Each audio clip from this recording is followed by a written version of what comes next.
సమరం news channel కు స్వాగతం। ఈనాటి ముఖ్యాంశాలు। కారు కింద సింగయ్య పడ్డారని జగన్ కు తెలుసు। లా విద్యార్థినిపై గ్యాంగ్ రేప్। ఎలక్ట్రిక్ బైక్ పేలి వృద్ధురాలి మృతి।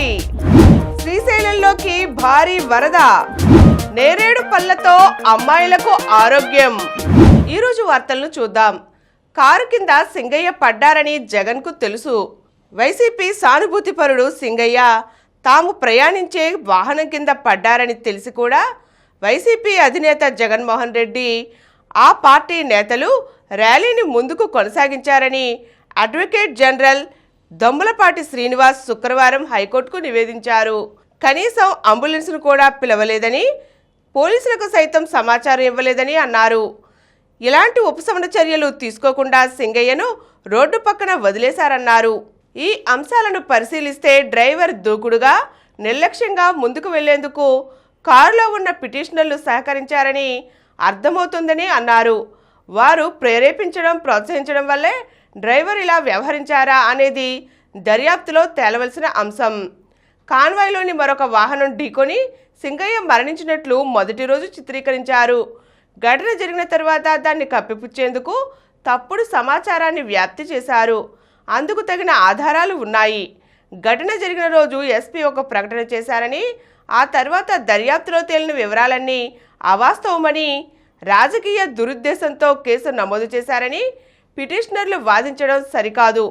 ఘటనకు తమను బాధ్యులను చేయడానికి వీల్లేదని, వాహనం నడిపిన డ్రైవర్కే బాధ్యత అని తమ వ్యాఖ్యల్లో పేర్కొన్నారు। ఎలక్ట్రిక్ బైక్ పేలి వృద్ధురాలి మృతి। ఎలక్ట్రిక్ బైక్ పేలి పక్కనే నిద్రిస్తున్న ఓ వృద్ధురాలు మృతి చెందిన ఘటన వైఎస్ఆర్ కడప జిల్లా ఎర్రగుంట్ల మండలం పోట్లదుర్తిలో చోటు చేసుకుంది। బాధితుల కథనం మేరకు పోట్లదుర్తి రెడ్డిగారి వీధిలో ఉండేల ప్రదీప్ కుమార్ రెడ్డి కుటుంబం నివాసం ఉంటుంది। గురువారం రాత్రి ఆయన తన ఎలక్ట్రిక్ బైక్ను వరండాలో ఛార్జింగ్ పెట్టారు। బైక్ పక్కనే మంచంపై ఆయన తల్లి వెంకటలక్ష్మమ్మ నిద్రించారు। ఇతర కుటుంబ సభ్యులు మిద్దెపై పడుకున్నారు। తెల్లవారుజామున సుమారు 5 గంటల సమయంలో బైక్ పేలి పక్కనే మంచంలో నిద్రిస్తున్న లక్ష్మమ్మకు మంటలు అంటుకున్నాయి। గాఢ నిద్రలో ఉండటంతో కాసేపటికి గాని ఆమె గుర్తించలేదు। తరువాత తప్పించుకునే ప్రయత్నం చేసినా వీలు కాలేదు। వెంకటలక్ష్మమ్మ కేకలు విని కుటుంబ సభ్యులు కిందకు వచ్చి మంటలు ఆర్పారు। తీవ్రంగా గాయపడ్డ ఆమెను ఆసుపత్రికి తరలించేలోపు మృతి చెందారు। కోల్కతాలో న్యాయ విద్యార్థినిపై సామూహిక అత్యాచారం। పశ్చిమ బెంగాల్ రాజధాని కోల్కతాలో దారుణం చోటు చేసుకుంది। ఓ న్యాయ కళాశాల విద్యార్థినిపై పూర్వ విద్యార్థి, 2 సీనియర్లు విద్యాసంస్థ ప్రాంగణంలోనే అత్యాచారానికి ఒడిగట్టారు।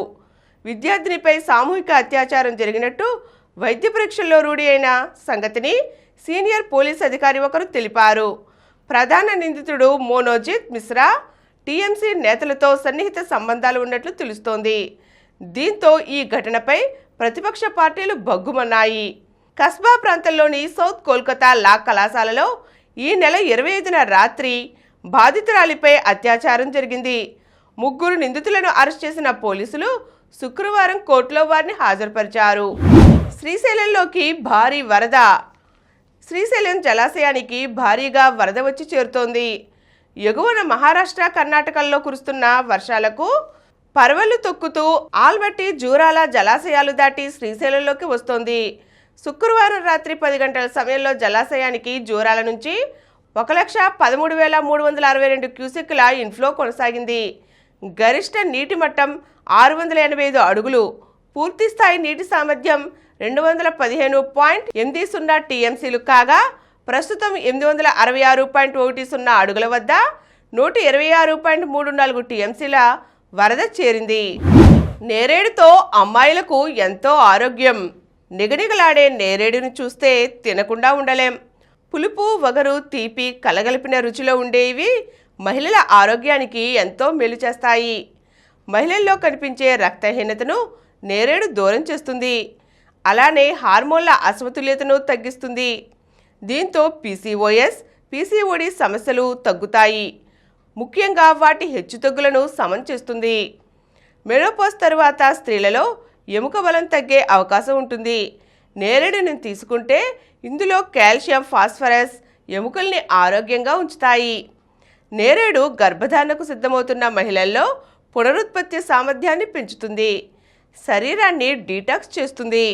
ఇందులో తక్కువ క్యాలరీలు ఉండటంతో పాటు ఫైబర్ ఎక్కువగా లభిస్తుంది. ఫలితంగా జీర్ణక్రియ మెరుగుపడుతుంది, అతి ఆకలి అదుపులోకి వస్తుంది. ఇది బరువు తగ్గాలనుకునే వారికి మంచి ఔషధంగా పనిచేస్తుంది. ఇప్పుడు కొన్ని సంక్షిప్త వార్తలు చూద్దాం. లుక్తో లూటీ, లుక్ యాప్తో ఆదాయం అంటూ ఎరా. చైన్ లింక్ పద్ధతిలో కోట్లు కొల్లగొట్టిన సైబర్ నేరగాళ్లు. ఉమ్మడి అనంతపురంలో వేలాదిగా బాధితులు. ఏపీకి జాతీయ ఎంఎస్ఎంఈ ఇంపాక్ట్ అవార్డు. ఆంధ్రప్రదేశ్కు ప్రతిష్టాత్మక జాతీయ ఎంఎస్ఎంఈ ఇంపాక్ట్ అవార్డు లభించింది. అంతర్జాతీయ ఎంఎస్ఎంఈ దినోత్సవాన్ని పురస్కరించుకుని ఇండియా ఎస్ఎంఈ ఫోరం ఆధ్వర్యంలో శుక్రవారం న్యూఢిల్లీలో లలిత్ హోటల్లో నేషనల్ ఎంఎస్ఎంఈ ఇంపాక్ట్ అవార్డును ప్రదానం చేయడం జరిగింది. హిజ్బుల్లా భూగర్భ స్థావరాలపై బంకర్ బస్టర్ బాంబులు. ఒకరి మృతి, 11 మందికి గాయాలు. ఆసియా స్నూకర్ సెమీస్లో భారత్. ఆసియా స్నూకర్ టీమ్ ఛాంపియన్షిప్లో భారత్ సెమీఫైనల్కు దూసుకువెళ్లింది. శుక్రవారం క్వార్టర్స్లో 3-0తో ఖతార్ను చిత్తు చేసింది. మెరిసిన వైభవ్. ఐపీఎల్ 18లో అదరగొట్టిన 14 ఏళ్ల వైభవ్ సూర్యవంశీ భారత్ అండర్-9 జట్టు తరపున సత్తా చాటాడు. వైభవ్ మెరుపులతో 5 వన్డేల యూత్ సిరీస్ తొలి మ్యాచ్లో భారత్ 6 వికెట్ల తేడాతో ఇంగ్లాండ్ అండర్-19 జట్టును ఓడించింది. నేడే ఇంగ్లాండ్తో తొలి టీ20. భారత మహిళల క్రికెట్ జట్టుకు సవాల్. ఇంగ్లాండ్తో 5 టీ20ల సిరీస్లో భాగంగా ఈ రోజే జరగబోతున్న తొలి మ్యాచ్. మరిన్ని వార్తా విశేషాలతో రేపటి సమరం న్యూస్లో తిరిగి కలుద్దాం. Thank you. ప్రతిరోజు వార్తా విశేషాల కోసం అనతి కాలంలోనే 20 కోట్లకు పైగా వ్యూస్ సాధించిన సమరం ఛానల్ సమర్పించు సమరం న్యూస్ ఛానల్కు సబ్స్క్రైబ్ చేయండి, లైక్ చేయండి, మీ ఫ్రెండ్స్కి షేర్ చేయండి. అలాగే ప్రక్కనున్న గంట సింబల్ని ప్రెస్ చేయడం మర్చిపోకండి.